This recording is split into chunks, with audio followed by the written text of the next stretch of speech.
Hey everyone, it's your family doctor. Good to see you. Have you ever felt like your body just feels heavy, like your skin looks a little dull or gray, no matter how much sleep you get? Or maybe you have those nagging aches and pains that you can't quite explain. You're not alone. I see this all the time in my practice, and in traditional medicine, a lot of these little signs can point to something often called blood stasis. So in today's video, we're going to break this down from start to finish, what it is, how to know if you have it, what happens if you ignore it, and most importantly, 6 everyday ingredients you probably already have in your kitchen that can help get your blood moving again. And I mean really moving. Let's dive in. What is blood stasis and why does your blood get stuck? In traditional medicine, there's a specific term called blood stasis. What does that actually mean? In simple terms, it means your blood is stagnating in certain areas. It's pooling, moving too slowly, or clotting in small ways. It's not getting to the organs and tissues that need it most. The blood that should be nourishing your skin, your muscles, your brain, it's just sitting there stuck like a traffic jam on the interstate. There's an old saying that I really want you to remember: if it's blocked, it hurts. Those 4 words are the core of this whole concept. When your blood flow is obstructed, your energy, what we call chi, gets stuck too. And once that happens, you start seeing all kinds of issues: pain, skin spots, insomnia, and eventually even deeper organ problems. It's like a row of dominoes. Once the first one falls, the rest follow, and it can get really hard to stop. But here's the thing: this idea of blood stasis is unfamiliar to a lot of people. They know they need to build blood, so they take iron pills, eat more red meat, or buy expensive supplements, but they completely forget about moving the blood first. They don't realize that having your blood blocked can actually be more dangerous than having low blood counts. You can't just pour new water into a clogged pipe and expect it to flow freely. So today I want to walk you through everything: where stasis comes from, how to check for it on your own, what happens if you leave it alone for too long, and finally, the 6 kitchen foods that can really make a difference. How does blood stasis develop? A few habits to watch. Let's start with where blood stasis actually comes from. In traditional medicine, your blood needs chi, your vital energy, to push it through your vessels. Think of chi as the driver and blood as the car. If the driver slows down or stops, the car doesn't move. So if your chi gets stuck, your blood gets stuck right along with it. Now, what makes your chi stall? There are several big reasons, and I want you to see how many of these apply to your daily life. First, emotional stress, chronic frustration, anxiety, irritation, all of that knots up your chi. This is probably the most common source of blood stasis that I see in my office. People hold tension in their shoulders, they clench their jaws, they rush through their days without ever taking a real breath. When you're constantly stressed, your liver energy, which is responsible for smoothing the flow of chi throughout your body, gets blocked. Your liver is the organ that governs the free flow of both your energy and your blood. So when liver chi gets stuck, your entire circulation slows down over months and years. That stagnant blood accumulates silently. I've had patients tell me they've been stressed for decades and their bodies show it. Second, cold exposure. Cold makes things contract and thicken. Think about honey in the refrigerator. It gets thick and pours slowly. The same thing happens to your blood when you're exposed to too much cold. And here's the thing: in modern life, we do this to ourselves all the time. We drink iced coffee year round. We eat cold salads for lunch. We sit in air-conditioned offices that feel like walk-in freezers. That cold can get inside your body, constrict your blood vessels, and literally make your blood more viscous. For a lot of my female patients, this shows up as really painful periods. The blood gets so cold and thick that it can't flow out properly, and that's when you get that severe cramping that makes you reach for a heating pad and call in sick. Third, excessive heat or inflammation. On the other end of the spectrum, too much heat can dry your blood out and make it thick and sticky too. Think of it like simmering a sauce. If you cook it too long, it gets concentrated and clumpy. This is more common with chronic infections. Inflammatory conditions like autoimmune disorders, or even just a diet that's too heavy and spicy, or fried foods, the blood gets burned and turns into stasis. Fourth, physical injuries. Any trauma, a fall, a car accident, a sports injury, can cause internal bleeding that doesn't fully clear up. Even surgery can leave little areas of scar tissue that disrupt local circulation.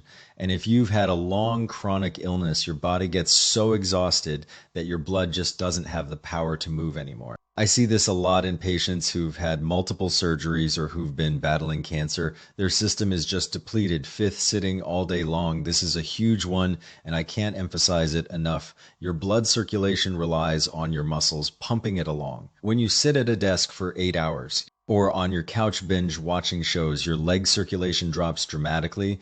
That's why so many people get swollen ankles, varicose veins, or even blood clots in their legs.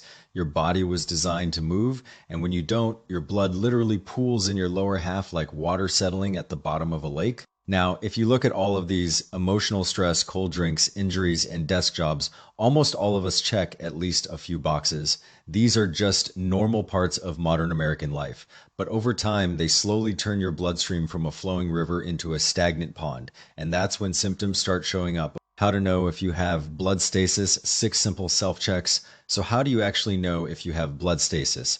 You don't need any fancy equipment or expensive lab tests. I'm going to teach you 6 simple observations that we use in traditional diagnosis. You can do all of these right now at home. In front of your mirror, let's go through them one by one. Number 1, look at your face. People with blood stasis typically have a dull, dark complexion. It's not a pale, healthy white, and it's not a warm, rosy glow. It's more like a grayish, muddy, or even purplish tone. You might wash your face multiple times a day. Use brightening serums, spend money in facials, and still feel like your skin looks kind of flat, like there's a layer of dust on it that no amount of cleansing can remove. That's because stagnant blood isn't reaching your face with fresh oxygen and nutrients. Your skin needs good circulation to look alive, and when it's blocked, your face shows it. Number 2, check for spots and pigmentation. Those brown spots, whether it's melasma, age spots, or larger patches of dark skin on your cheeks and temples.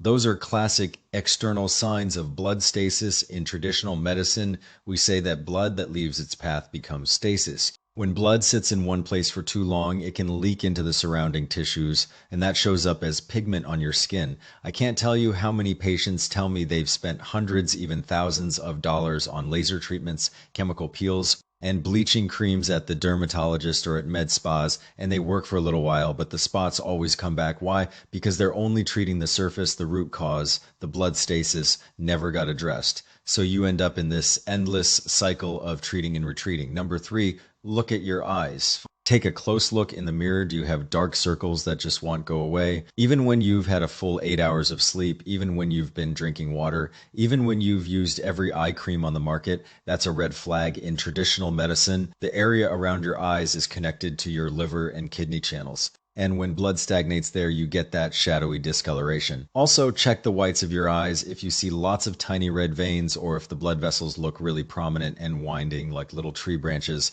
that's another signal that your circulation isn't as smooth as it should be. Number 4, check your tongue. This is probably the most direct and reliable method we have. I want you to go get a mirror, open your mouth, and stick out your tongue. Look at the color. Is it a dark purple or bluish color? Do you see small dark spots or patches on the surface, almost like little bruises now? And this is really important. Flip your tongue up and look underneath. You'll see 2 blue-purple veins running along the bottom. If those veins are thick, dark, long, or twisted like little earthworms, that's a very strong sign of blood stasis. I do this with almost every patient who comes into my office. And it's amazing how often it reveals things that blood tests miss. I've had patients with completely normal lab work, perfect cholesterol, perfect blood counts, and their tongue tells a completely different story. Number 5, pay attention to your pain. This is one of the most specific clues. Pain from blood stasis has a very distinct character. It's a sharp, stabbing pain, and it stays in one fixed location. It doesn't wander around. For example, if you have a headache that's always on your right temple, right above your eyebrow, and nowhere else, that's suspicious. Or a joint that hurts in exactly the same spot every single time you move it. And here's the key difference. If you massage that area, it often feels worse, not better. The pressure actually aggravates it. That's different from the dull, achy, wandering pain you get from chi stagnation, which feels better when you rub it. Stasis pain is nailed down to one spot and it doesn't move. It's like there's a little thorn stuck in there.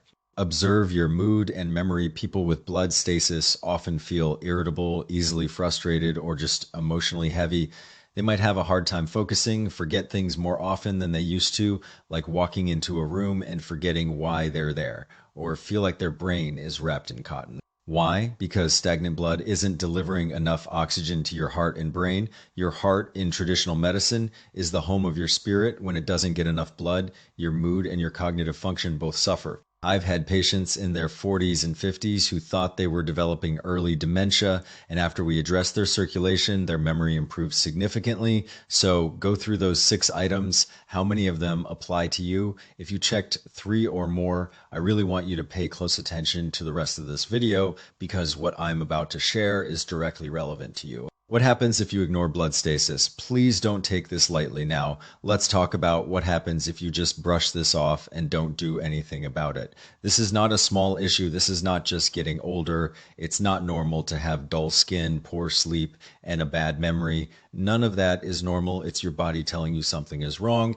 And if you ignore it, it's going to get louder. In traditional medicine, we have a principle that I constantly remind my patients about. If you don't treat a condition when it's on the surface, it will travel deeper. It goes from your energy level to your blood, from your meridians to your organs, from one local area to your whole body. In the early stages, blood stasis just shows up as those external signs I just mentioned, dull skin, spots, occasional headaches. But if you let it drag on for years, that stagnant blood starts accumulating in your vital organs, and it can trigger some really serious diseases.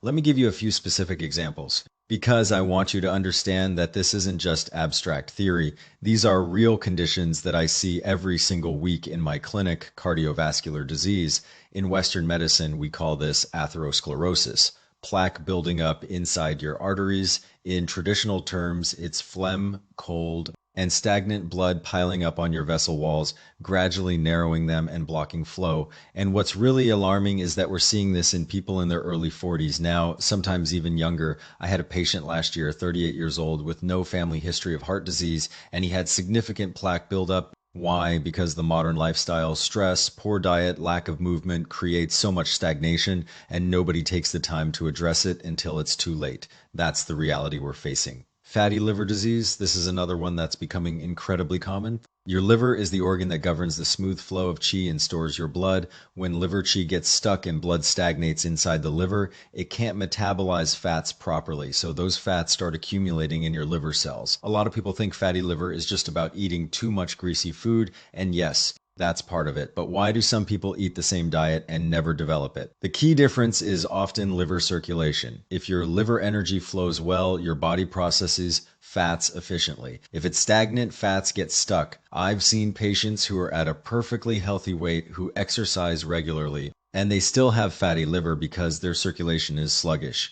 Chronic insomnia. I've treated so many patients over the years who have struggled with insomnia for months or even years. They've tried melatonin, prescription sleep aids like ambient meditation apps like Calm, white noise machines, and nothing works. A big chunk of those cases turn out to be blood stasis. Your heart both controls your blood and houses your spirit. When stagnant blood blocks your heart channel, your spirit can't settle down. You might have trouble falling asleep, wake up multiple times during the night, have really vivid or disturbing dreams, or wake up feeling exhausted even after 8 hours in bed. For this type of insomnia, standard sleep medications often don't help. You have to clear the stasis first, and then the sleep improves naturally cognitive decline and dementia. This is something I want you to take very seriously. Your brain is the most blood-hungry organ in your entire body. It makes up only about 2% of your body weight, but it uses around 20% of your blood supply. It needs a constant, rich supply of oxygen and nutrients. When blood stasis reduces that supply over many years, your brain cells start to starve. At first, it's just mild forgetfulness. Where did I put my keys? What was that person's name? I walked into the kitchen and forgot what I came for, but over time it progresses. I've seen patients in their 60s with severe memory loss that could have been slowed down if they had addressed their circulation decades earlier. It breaks my heart because it's often preventable. So please don't think of blood stasis as some vague alternative medicine concept. This is real, this is measurable, and it has real consequences that affect your quality of life, your independence, and your longevity. Why clearing stagnation is more important than just building blood. Now, I want to address a fundamental question that comes up all the time in my practice. Why is moving your blood more important than just building more of it? So many people realize their blood is weak or that they're anemic, and their first instinct is to supplement iron pills, vitamin B12, red meat, bone broth, you name it. They go to the pharmacy and pick up a bottle of iron. They start eating steak every other day. They buy expensive blood building tonics from the health food store, and those things are fine, they can help, but here's the problem. If your blood vessels are already packed with stagnant, old, thick blood, where's the new blood going to go? There's no room, it can't circulate, it can't reach the cells that need it. You're basically pouring fresh water into a river that's already full of mud and debris. It just adds to the congestion. The new blood gets trapped right alongside the old, and you don't feel any better. There's a classic saying in traditional medicine that I want you to remember: if you don't remove the old, the new can't be born. That means if you don't clear out the stagnant blood that's already sitting there, your body can't effectively use the new blood it produces. The fresh blood gets trapped, becomes stagnant itself, and you end up right back where you started, just with more blood that's also stuck. It's like trying to fill a bathtub that hasn't had the drain unclogged. The water just sits there, so before you spend another dollar on supplements or iron-rich foods, you need to open the channels, dredge the river first, get the old thick stuff out. Once the pathway is clear, the new blood you create will actually flow to your tissues and do its job. That's why moving blood or activating circulation comes first and building blood comes second. In my practice, I always tell patients, let's clear the pipes before we turn on the faucet. 6 kitchen staples that can transform your circulation. We've covered the theory, we've covered the warning signs. Now let's get practical. What can you actually do about it? I'm going to give you 6 natural ingredients. All of them are everyday foods, nothing exotic, nothing expensive. You can find them in your local grocery store, sometimes in the regular produce aisle, sometimes in the international section or online. They're affordable, they're safe, and when used consistently, they can make a noticeable difference. You don't need to buy anything fancy or go to a specialty store. I'm going to go through each one in detail: what it does, who it's best for, how to use it properly, and what precautions you need to take. Grab a pen and paper, or just remember the ones that speak to you. Number 1, raw hawthorn berries. Most people know hawthorn from those sugary snacks you see at the mall or in the candy aisle: hawthorn candies, hawthorn rolls, hawthorn fruit leather, that kind of thing. But those are processed with so much added sugar that the beneficial effects are pretty much gone. I'm talking about plain raw hawthorn berries, either fresh or dried, without all the extra sweeteners. They're tart, a little sour, and they don't taste like candy at all, but that's where the medicine is. Hawthorn is slightly warm in nature, and it has a sour, sweet taste. It works on your spleen, stomach, and liver channels. Its main job is to break up blood stagnation and improve blood flow. In ancient medical texts, it was used specifically to dissipate congealed blood and get things moving again. And because it enters your liver channel, which is responsible for storing blood and keeping things flowing, it's very effective at pushing stagnant blood out of that system. If you think of your liver as the traffic controller of your circulation, hawthorn helps clear the traffic jams. Here's another great thing about hawthorn: it's also fantastic for digestion when you eat a heavy, greasy meal. Think Thanksgiving dinner with all the trimmings, or a big steak dinner at your favorite restaurant. All that fat can sit in your stomach and intestines and turn into what we call phlegm dampness. And phlegm and blood stasis are partners in crime. They make each other worse. Phlegm blocks qi, which slows blood, and slow blood creates more phlegm. It's a vicious cycle. Hawthorn helps break down that fat and clear the phlegm early, so it never gets a chance to combine with stasis in the first place. It works on both ends, digestion and circulation. From a modern science perspective, hawthorn is rich in organic acids that help your body break down dietary fats and reduce how much fat gets absorbed. If you're someone who eats out a lot, or you have a family history of high cholesterol or fatty liver, this can be really helpful. There's actually some research showing hawthorn can improve exercise tolerance in people with mild heart failure. It's that effective. So how do you use it? The simplest way is to just eat 3 to 5 raw berries after a meal. They're tart, but they work. You can also take a few slices of dried hawthorn and steep them in hot water to make a tea. Add a little honey if the sourness is too much, or add it to rice porridge. Hawthorn kanji is a wonderful, warming way to support circulation, especially in the colder months when your body naturally slows down. A word of caution, because hawthorn is acidic. If you have frequent heartburn or acid reflux, don't overdo it. Start with 1 or 2 and see how your stomach responds. And if you're pregnant, please avoid it. Hawthorn's blood-moving properties aren't safe during pregnancy. I always tell my pregnant patients, save this for after you've had the baby. Number 2, rapeseed greens, your everyday leafy green. Now, this one might surprise you. Rapeseed greens, also called canola greens, or simply oilseed rape leaves, are just regular green vegetables.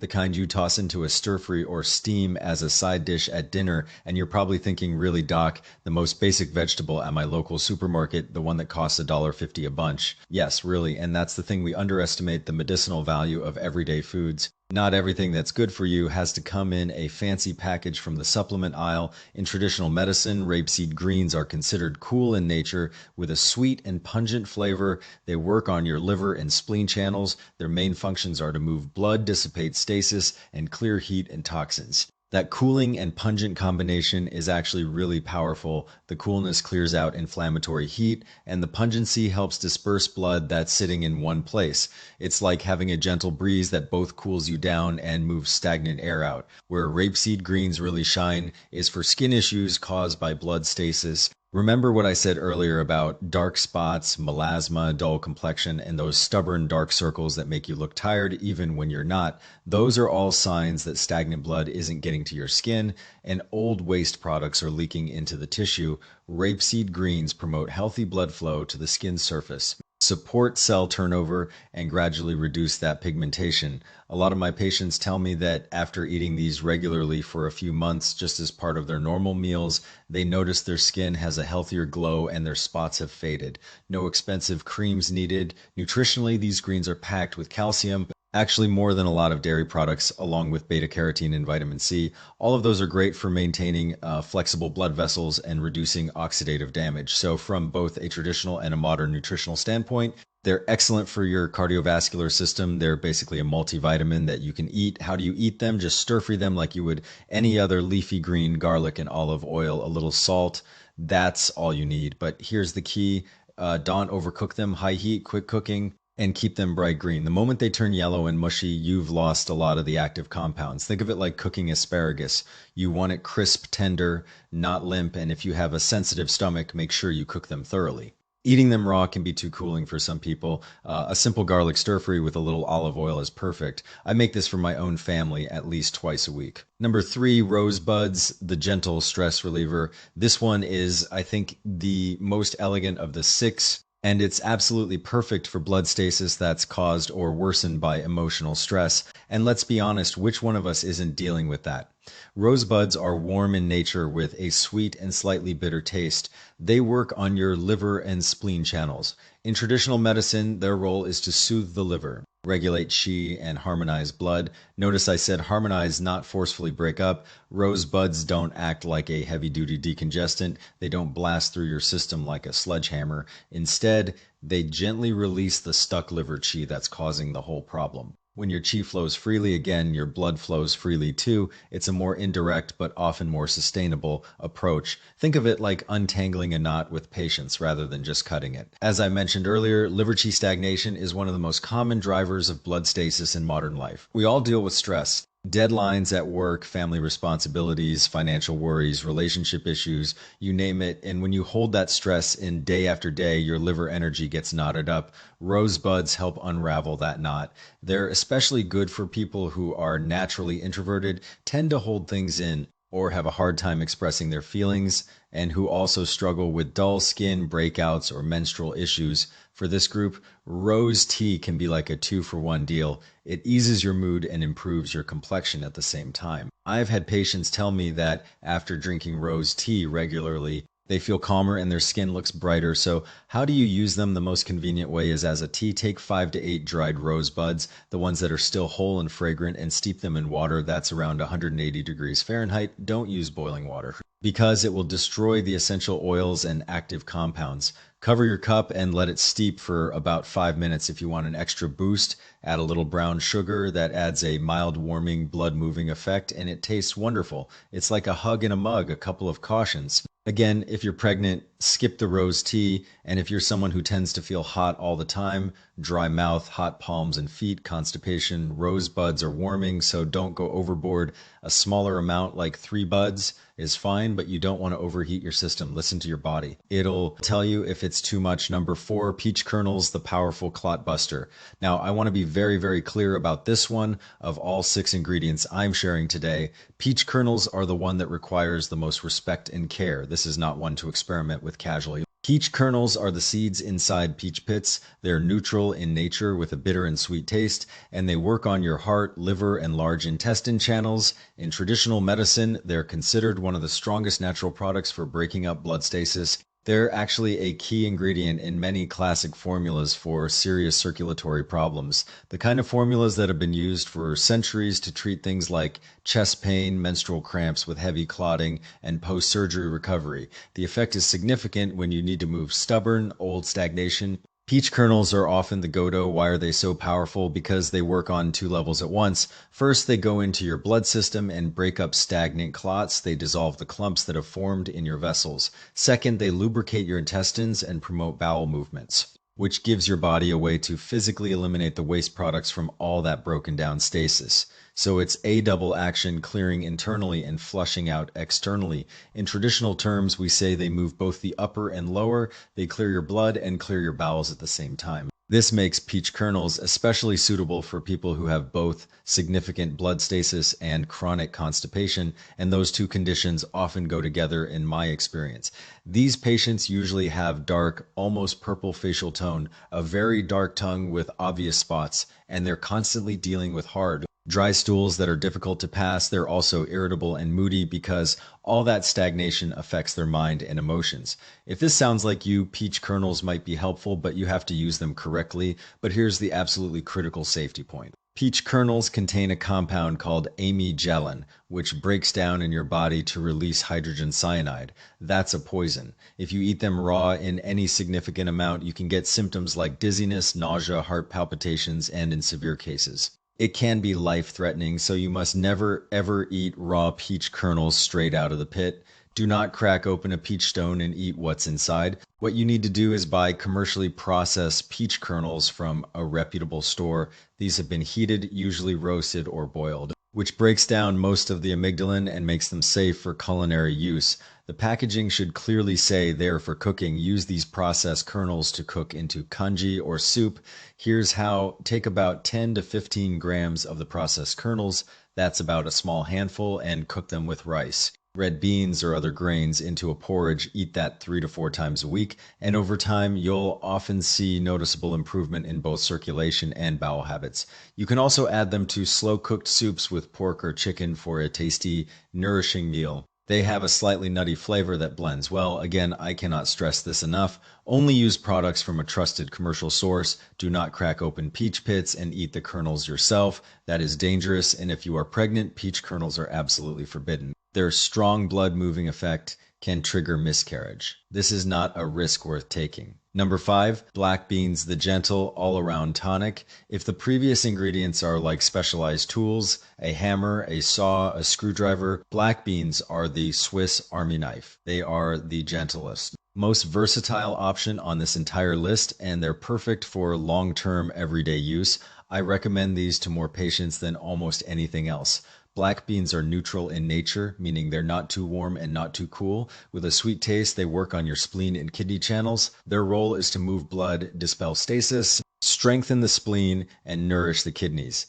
That's a really broad profile, and because they're neutral, almost anyone can eat them. People with hot constitutions, cold constitutions, weak people, strong people, young and old, they're just incredibly approachable. You don't have to worry about them being too strong or causing side effects. Now, why are the kidneys so important for blood in traditional medicine? Your kidneys store your essence, which produces bone marrow, and bone marrow is the source of your blood. So if your kidney energy is weak, you can't produce enough quality blood in the first place. A lot of my patients with blood stasis actually have an underlying kidney deficiency. They have a low blood volume, and on top of that, their circulation is sluggish. It's like having a car with a small gas tank and a clogged fuel line. Both problems need fixing. Black beans are perfect for this combination. They strengthen your kidneys, which boosts your blood production, and at the same time, they help move that blood around your body. It's a 2-for-1 benefit, fixing both the shortage and the blockage, because black beans work more through nourishing and supporting rather than aggressively breaking up clots. Their effect is mild and gradual.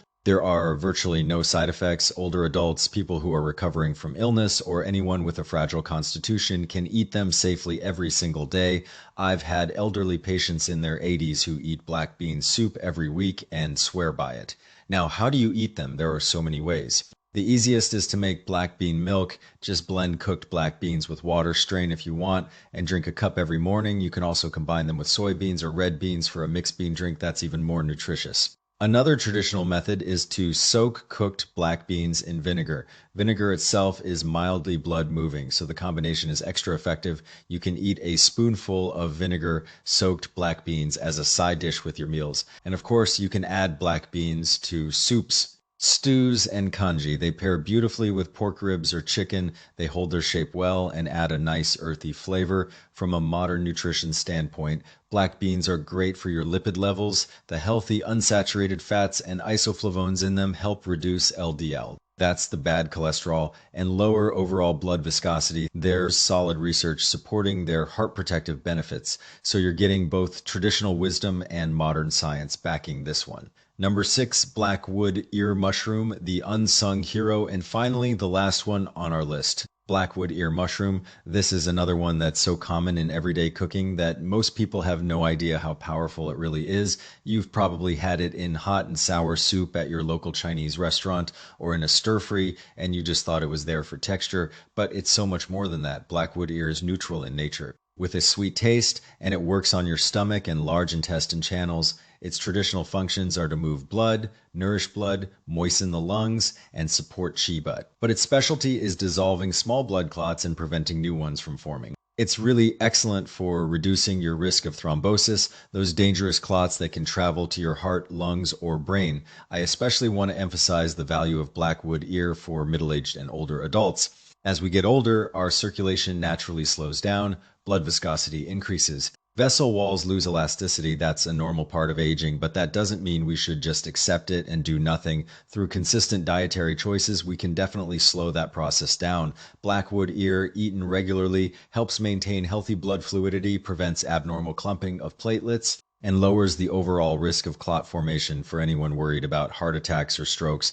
This is really significant. I recommend it to my patients over 50 as part of their regular diet. From a scientific perspective, blackwood ear contains a special type of polysaccharide that inhibits platelet aggregation. It works similarly to some prescription blood thinners like aspirin, but with very few side effects. And unlike many pharmaceutical options, it also nourishes your system rather than depleting it. That's the beauty of whole foods. They work with your body's natural balance instead of forcing it. Here's another benefit. Blackwood ear both moves and builds blood. It clears out the old stagnant stuff, and at the same time it helps nourish your heart blood. In traditional terms, that's called transforming stasis without damaging the vital energy. A lot of strong blood-moving herbs or foods can exhaust your system over time. They're like using a fire hose to clean a small room. But blackwood ear is so mild and balanced that you can eat it safely for months or years without any depletion. It's gentle enough for daily use, and the uses are incredibly flexible. The most common way is cold salad.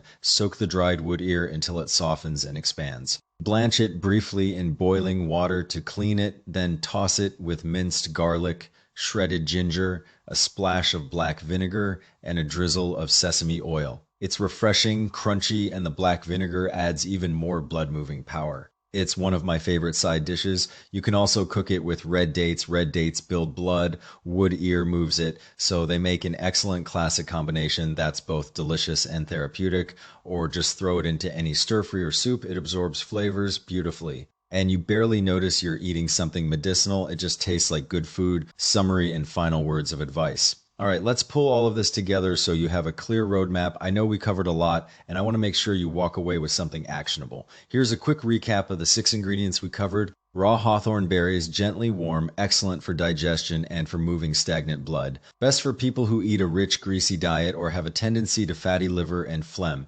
3 to 5 after meals. Rapeseed greens, cool-natured, clears heat and disperses stasis. Ideal for skin pigmentation issues, dark circles, and anyone with a warmer body type. Quick stir-fry, don't overcook. Rosebuds, soothing and gentle, releases stuck liver qi and harmonizes blood. Perfect for women with PMS, anyone dealing with high stress. And people who tend to bottle up their emotions. Tea with 5 to 8 buds. Peach kernels, the most potent option for breaking up stubborn clots for significant stasis with constipation, but only use commercially processed products and absolutely avoid during pregnancy. 10 to 15 grams in congee or soup. Black beans, neutral, nourishing, and safe for every body type. Great for long-term gradual improvement, especially if you have underlying weakness or are recovering from illness. Eat as beans, milk, or vinegar-soaked blackwood ear mushroom. Mild and balancing, moves blood and nourishes it at the same time, particularly valuable for middle-aged and older adults who want to protect their heart and brain. Use in salads, soups, or stir-fries. You don't have to use all 6 at once. In fact, I don't recommend it. That would be overwhelming and unnecessary. Pick 1 or 2 that fit your personal situation, your symptoms, your body type, your taste preferences, and your lifestyle, and start there. Be consistent, incorporate them into your weekly meals. Combine that with regular physical activity, even just a daily 20-minute walk, and pay attention to managing your stress over time. Those stubborn areas of stagnation will gradually soften and open up. It won't happen overnight, but it will happen. But please remember, if you're having real ongoing symptoms, don't rely solely on diet. Make an appointment with your primary care physician. Get your routine blood work done, check your blood pressure, your cholesterol, your blood sugar, listen to what your doctor recommends for your specific situation. Dietary changes are wonderful, but they're not a substitute for professional medical care. I'm a doctor, and I'm telling you, there's no replacement for a proper checkup. Closing. Taking care of your body isn't a one-day project, it's a lifelong journey. And every small step you take, every little choice you make at the grocery store or in your kitchen adds up over time. Your body pays attention. It responds to your care. It wants to heal. It wants to flow. It wants to be healthy. You just have to give it the right tools. If you found this helpful, drop a comment below. Are you going to try any of these? I'd love to hear your experiences. And if you have questions, ask them. I read the comments and I try to answer as many as I can. And one more time, this is for educational purposes only. Always consult your own doctor before making changes, especially if you're on medications or have chronic conditions. If you're dealing with any health concerns, please schedule a visit with your primary care doctor. I'm here to help you understand the science and the tradition, not replace professional medical advice. Take care of yourselves, be kind to your bodies, and I'll see you in the next one.